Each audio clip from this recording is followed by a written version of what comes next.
Interview presented by Canaceutics Medical Dispensary, proudly serving New Mexico cannabis patients with trustworthy all-natural medicine since 2010. Welcome to Cage Minds. I'm Mika Frankl. I'm at United Fit. It's fight week, BKFC 48. And you never know who I'm going to find around here. The Rockstar, Keith Richardson, putting those final touches, getting a little bit of weight off, getting that sweat on here today. Man, sir, it's happy to see you competing out here. Going to be your third fight with BKFC. And as I'm preparing for the interview, the first thing that I wanted to ask you comes like this. Why are we here? How are we here? You're like 4-5 win streak in MMA. I feel like knocking on the door of something big, and now you're taking on BKFC. Great to see it, but how did we get here?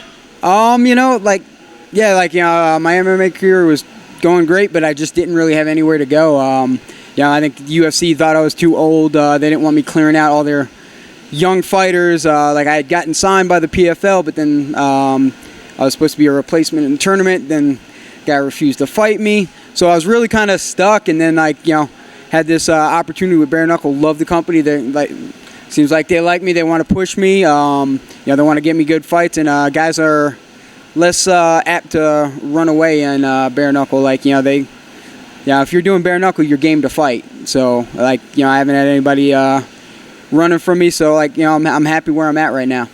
Was this a sport that you were possibly contemplating before they contacted you, or was this a spur of the moment decision? They actually contacted me for BKFC 2 to be on that card, and I was close to doing it. Wound up booking an MMA fight instead, and then it kind of talked a few times before that, my MMA career was running real good, and kind of got backburnered, and then once Taylor started fighting for them, I was like, all right, I got to do this, because I was actually at an event, saw the production, saw the type of fights they put on. So I was like, all right, I got to get in here and give it a shot, and kind of hooked on the first taste, even though that first taste was pretty epic. First taste was epic. In between the 4-ounce gloves and the no gloves, there were some bigger gloves. You did some boxing in there. You had a fight. So you're just down to basically do anything fight-wise? I'm a fighter. I want to experience every aspect of combat sports. I love to get in there and scrap. I love to challenge myself. I love to do new things. When I started doing the boxing, it was because I had already kind of had it in my wheelhouse. I was going to do I was going to come to Bare Knuckle and give that a shot. So I just wanted to get the iron out all the little kinks in the game and stuff like that. I think it was a good transition period. And then it just kind of came up really quick too. I was just like, I think I was supposed to do an MMA fight, and I was like, you know what, give me a boxing match, let's go. And now 2-0 with the company. Sights are obvious on bigger things. You mentioned that they want to promote you. You had a big showcase really close to home in your last fight. What did that mean to you? That fight meant everything to me. It was a fight that was coming for a long time. Justin Scoggins, tremendous fighter. Former top 15 UFC striker. Me being one of the biggest names in the area for such a long time. It was destined that we were supposed to meet, and then with everything that I had going on in my personal life, it was kind of the fight that I needed. Such a war, such a gut check. I literally had lost my father about a week and a half before that fight. So I was just all over the place. I was taking care of him before the fight, just going to the gym, and then going to take care of him back and forth. So it was I got to empty everything out of the tank in that fight, and I just remember after the fight just bawling uncontrollably, and so it was it holds a certain place in my heart, because of everything I went through, and just the fight itself was, it's got to be one of the best fights of my career, if most likely the best fight of my career, just because it was just such a back and forth battle against such a high level opponent. How are you able to compartmentalize everything in that fashion? Because I remember watching the fight there on the BKFC app. There you guys go. There's a free little promo. and you're dancing on the way out, you're hitting your footwork. I wanted to ask you about that, but that's not the point of this question. It's more like, how are you able to be that happy, that in your flow state, and put everything away and let it out in that moment? Two reasons. One, I'm my father's son. Like he was such a great man, such a great influence in my life. He, like he would always say, if there's work to do it. If there's not work to do, find something to do. He just had that mindset where, where you just keep accomplishing and just keep pushing no matter what's going on. And then, the second reason was, my background. I'm a combat Marine. I've gone through, some of the toughest things that, this life can throw at you, and I've still just had to, suck it up and do my job. So it just, when you've gone through so much, it makes, it makes those tough days easier because you know what you're capable of, you know what you can push through. So it just, just how I cope and how I get through it. I just keep my head down and just keep pushing through it. And then when it's showtime, it's showtime. I gotta feel it. You got that energy. You get out there, you feel it. It's talking about the footwork on the entrance. I almost feel like, do you and Taylor have competition going on? Who's gonna have the more viral dance walkout? There's no competition. I am not I am not gonna surpass her. So I'm not even trying. I'm just doing me to the best of my ability. So there's just no competition. And how big and essential to your game is footwork? It's everything. Everything starts with the legs. That's the foundation of striking. So, if you're starting off on shaky ground, you're going to get tired quicker. You're going to muscle through your punches. You're going to throw things away.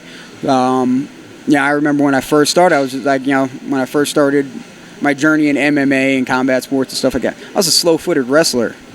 And I just kept on working on it and, getting in touch with my inner rhythm. And then now I think I got some pretty footwork for a white boy.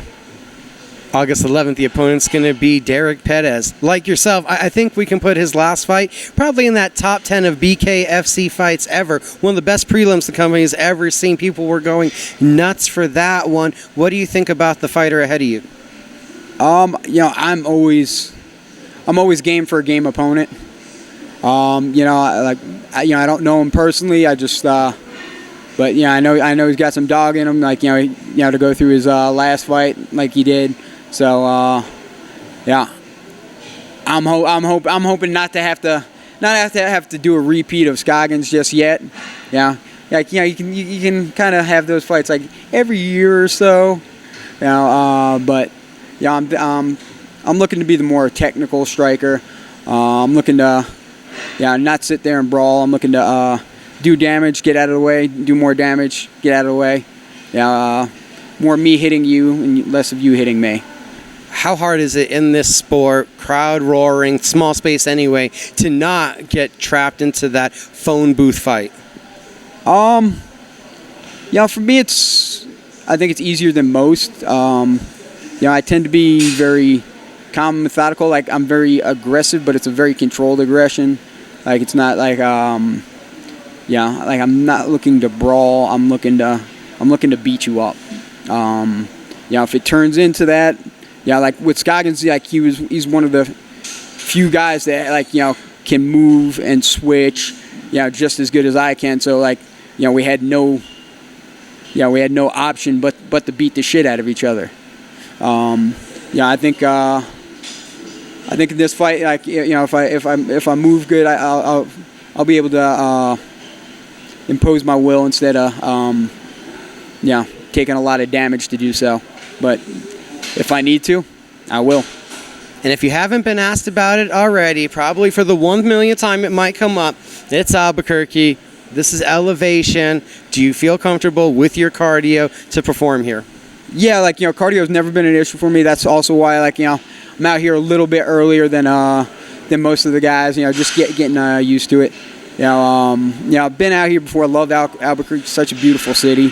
I didn't really didn't really feel too bad like last time I trained here.